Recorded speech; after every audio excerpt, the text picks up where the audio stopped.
Hello, my name is Ash, a counselor in training. This is my Relatable study podcast for individuals who need help studying for their NCE, CPCE, and other related counseling exams.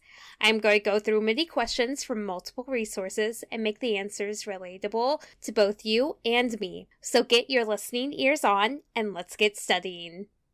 What is color blindness?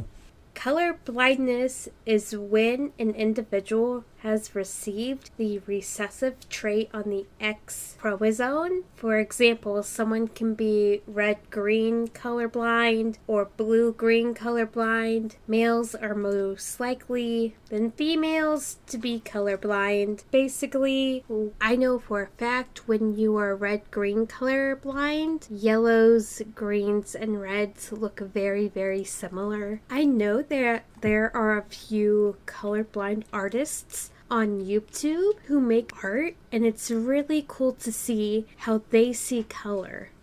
Part of an intervention involves systematically distributing family homeostasis by causing unbalanced blocking transactional patterns and shifting boundaries. What technique of family therapy is this?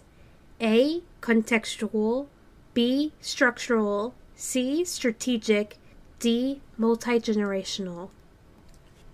It is B. Structural because you, the counselor, are disrupting the family's structure, creating that unbalanced blocking transactional pattern, and are shifting the boundaries. There are a lot of good examples, but the one that comes to mind is Super Nanny. I know there is a lot of controversy, but right now it's going to be used as an example. Super Nanny comes into a family's home, observes what normally happens in that home, in that family unit, and then she comes back the next day with plans and techniques to teach the parents how to parent their children just a little bit better and to learn skills that can help the family as a whole. That is an example of a structural intervention, though in counseling it will look different. I have not experienced this yet, so I cannot make it relatable, but if you have experienced it,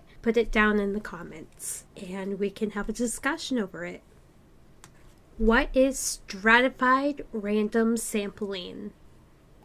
The easiest way I can put this into a definition is by dividing a population into groups, then using the group for a simple random sample from each stratified group. A simple example of this would be dividing subjects into subgroups, and then based on shared characteristics, and then once it's divided, each subgroup can be randomly sampled with another probability sampling method. It's like putting M&Ms, Reese's Pieces, and Skittles into the same bowl, and then dividing them into separate bowls for people to test.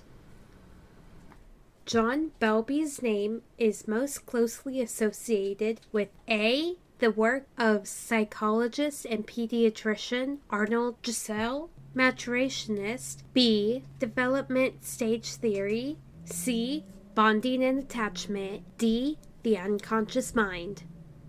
John Bowlby's name is most closely associated with bonding and attachment because Bowlby created the 4 attachment styles, which are secure attachment, insecure avoidant attachment, disorganized attachment, and insecure resistant attachment. I always get him mixed up with Harlow, who did the cloth and wire monkey experiment. Those two have worked closely in attachment, but Bowlby made the attachment styles. I know that I have insecure resistant attachment when it comes to my parents, but a secure attachment with my partner.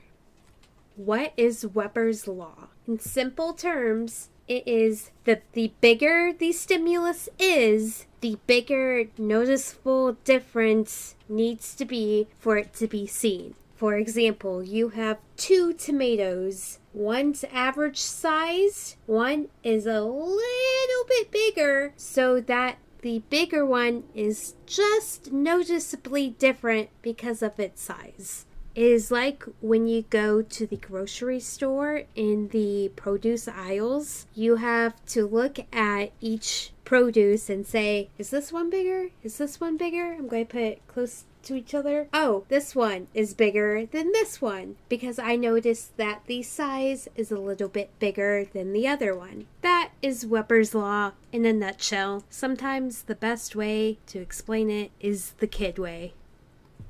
And that is all 5 questions for this episode. Thank you for listening. Leave a comment below and keep calm and study on.